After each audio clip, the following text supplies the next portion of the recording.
Opening Night Live happened. Jeff Keighley had some news for us, and I don't think it was too bad. I've already watched a few other bigger people's reviews of it, and you know, some people say it's mid, some people say it's dead. I think it was alright. It wasn't bad, okay? It was nice to see details on some games rather than just empty CGI trailers, which was my largest complaint about the last showcase. So we're just gonna go over it. First things first, creds to Jeff this time. There was another little Bill Clinton guy, but it was a guy and not a kid. It was way less funny, way worse organized, I think. It's just not very, you know, even Bill Clinton kid didn't fall off, but like not as largely spoken about. What was the point? Like, what were you aiming for? I don't know. Sorry, I just want a Mountain Dew in the background. They put that inside, so you know I'm a real gamer. Let's go through it. Starfield piano. They did like a little piano rendition of the Starfield theme, and it was pretty cool. I actually quite enjoyed that. Obviously, I'm a pianist. I appreciate that kind of thing. I like the theme. You know, it's the best way to put it is like Fallout, but like spacey. It has that kind of spacey, discovery, mysterious melody kind of thing going on. I don't know how much that adheres to the theme of like, I don't know, like because obviously it's in space, but are they doing like a 70s retro iteration of space kind of thing with the jackets and the radios and stuff like that? But yeah, going off. Well, the Little Nightmare. Okay, so they announced Little Nightmares 3, but what I have written down here is podcast. Why? What was this the time? I understand who did it as well. Someone else did it as well. Someone announced a podcast. We're still doing this, and I don't think. I mean, it's Gamescom. Black Myth Wukong. Now, I thought it looked great. There's been a lot of hype around the game already. It does look really cool. Souls-like, kinda like Sekiro, with the parrying system and the dodges and stuff. A little bit of Neo in there. I believe there was some talk that it didn't look as responsive, or rather as reactive, or it didn't have the same punch. It wasn't as punchy as Sekiro in the parries and hits and stuff. But you know, I can see what's going on there. But again, probably demo build. The first trailer was like, I don't want to say concept, but they probably focused on that one level to show it off. Expanding the game, it's not going to be as amazing as the first one, as the first trailer. Maybe they've got more work to do, maybe they'll fix it up, you know, it's alright. Rebel Moon, Zack Snyder, what a guy. I never ended up watching the, is it the Batman thing, that's like 3 hours long? Never got around to it. Maybe I will after this. It looked confused, that's the best way to put it. It had like some medieval stuff, it had some futuristic stuff, it had some spacey stuff, it had some Aztec Zodiac stuff, it had some magic stuff. Like it was just like a bit of everything. And I see there's 2 films already, one after the other year thing. I know Zack Snyder's films are long and stuff. I don't know how this is going to translate into a game, which is the biggest thing here. It's Gamescom. It felt like Zack Snyder was really pushing the film, but then Jeff Keighley was really pushing the game, which obviously hasn't even been announced yet. This guy just threw out things like, yeah, there's going to be co-op and like split screen and stuff. I'm like, yeah, we're talking about it. Like, dude, come on, chill out. I'm so ready to be disappointed. But anyway, Crimson Desert looks sick. Now, I was actually watching OJ Player Essence's stream rather than the thing itself, because you know, he's a great YouTuber. Go check him out. People were bored by this in the stream, and I don't understand it. It looked, oh, it's gonna be horrible. It looked like Tears of the Kingdom, but real. Just trying to throw everything at you. I swear I saw like a dark ultra hand thing going on, where it's like moving things around.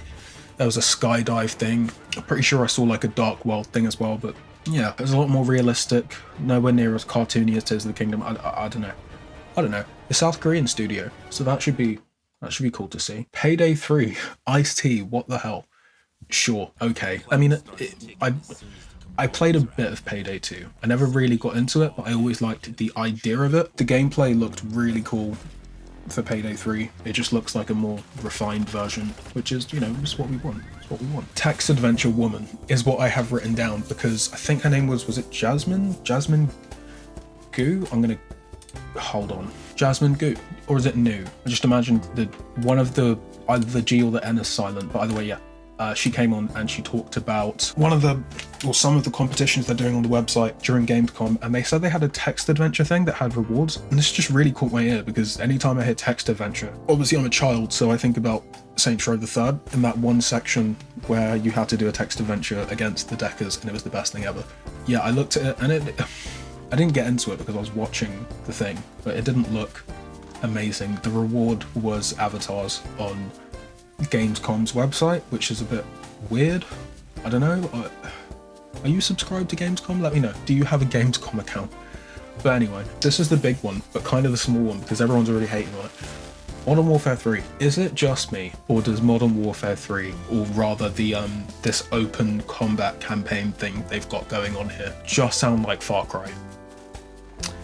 Because outside of it looking really good, we can't deny that it looks amazing. You know, they've put a lot of work into the graphics here. Gameplay wise, it's just outposts, clear them out, stealthy, all loud. And it's funny that I recognize this because as soon as I played Far Cry 5 and I completed it, and then I played Far Cry Arcade, I've rarely ever gone back to COD. I actually tried Cold War multiplayer yesterday against bots because I hate you guys, and it's just not great. I mean, it's not bad, but it's just not, it's not Far Cry. You know, it doesn't have the same thrill and appeal that that setup has had and is established for years. So I'd love to see what Modern Warfare actually has going on with that. That'll be interesting to see. Nightingale, first person shooter, Fortnite, Magic, sure. Alan Wake 2 equals meh. I don't know, man. I think I fell asleep at Nightingale, so a lot of this is going to be going over stuff. Yeah, I didn't play Alan Wake 1. It just looks like Resident Evil, but like a little more story based, which I'm really against in gaming. So maybe there'll be like a what's it called, like a mercenaries mode like there is in Resident Evil, and you can just shoot stuff. But Diablo 4 did an oopsie. Now I think I watched Asmongold's reaction to something the other day about how Diablo 4 fell off with like the most recent season, and they just absolutely fucked up everything to do with just everything, combat, stats, leveling, everything set back to level 1. Just, you know, I don't play Diablo, but I've heard it's bad. Not bad, but it's good, but they ruined it, that kind of theme thing. And I've heard that this announcement of a new season is a panic button, which is funny because it makes me wonder, maybe they do have all of these DLC just ready. Like, I say all these DLCs, all these season passes just ready to go, and they are indeed just holding them back for that extra bag, which, yeah, sure, smart business decision, but the consumer is getting smarter, my dude. And Blizzard does not have the greatest relationship with its fan base already, so maybe not the best strategy, maybe not the best comeback, but go off. MK1 is cool. Mortal Kombat 1 is looking more cool. They talk about the story. They showed off Raiden. I thought Raiden is cool, was cool. Usually old man, now he's like child, figuring things out as a storm god. Okay, interesting plot. Tekken 8. Now I did a whole video on Tekken 8. It must have been a few weeks ago at this point, but I played the closed beta and it was really good. Obviously there was no divulgence into story or anything. In regards to the trailer they showed,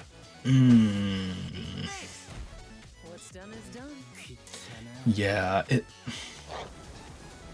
when I saw it, I was like, yeah, okay, that looks kind of cool. I could play around with that, but I don't know. After sleeping on it, Mies and Tekken, I think my problem with it is I don't think I would go to such an effort for one game. Like, if that Mii was applicable across like 3 different Bandai Namco games, you know, series, then I might. But just for Tekken 8, I don't know. It just seems a bit overboard just for Tekken 8, but I don't know how long it's going to last. I don't know how deep it goes. Are they going to have on the mini games and like the arcade thing they've got going on? I don't know. But it just seemed a bit bare bones for such a big game, and that might change. So we'll see. AC Mirage. Okay, so they barely showed much, but Arabic voiceover is cool. Arabic voiceover is cool. I would definitely play it with Arabic voiceover and then read subtitles. It just adds to the atmosphere, and that's very important in Assassin's Creed. It's a shame that they kind of just threw in French here and there in Unity, you know?